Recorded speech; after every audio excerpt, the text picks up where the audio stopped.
இப்படிப்பட்ட புருஷன் பொண்டாட்டி 2 பேரும் அவங்க குறைய சொல்லுங்க கேட்போம். பொழுதனைக்கு மழையிலையும் வெயிலையும் உழைச்சிட்டு வர்ற ஆம்பளைக்கு காரசாரமா எண்ணெயில பொரிச்ச சிக்கனையும் மட்டனையும் போடாம ஆடு மாடுக்கு போடுற மாதிரி கீரை காய்கறின்னு சமைச்சு போடுறா. அப்புறம் சர்க்கரைய போடாத காப்பி வேற. இதனால எங்களுக்குள்ள அடிக்கடி பிரச்சனை வருதியா. என்னால இவ கூட இனிமே கடைசி வரை குடும்பம் நடத்தவே முடியாது. நீ என்னமா சொல்ற? இவரோட கடைசி வரை நல்லபடியா இருக்கணும் தாயா இப்படி சமைக்கிறேன். இவருக்கு சக்கரை நோய் இருக்கு, அதை கட்டுப்படுத்ததான் இப்படி சமைச்சு போடுறேன். என்ன தவிர யாரையா இவர் ஆரோக்கியத்துல அக்கறை எடுத்துக்க முடியும்? நீ உன் பொஞ்சாதியோட தான் இருக்கணும். அப்பதான் உன் உடம்பு ஆரோக்கியமாவும் வாழ்க்கை சந்தோஷமாவும் இருக்கும். இதான் இந்த பஞ்சாயத்தோட தீர்ப்பு.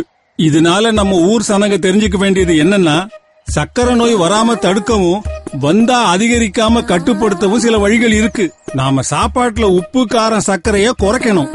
ஒரு நாளைக்கு 30 நிமிஷமாவது நடக்கணும். மது புகை போன்ற தீய பழக்கத்தை உடனே விடணும். இத செஞ்சாலே நம்ம ஊரே ஆரோக்கியமா இருக்கும்.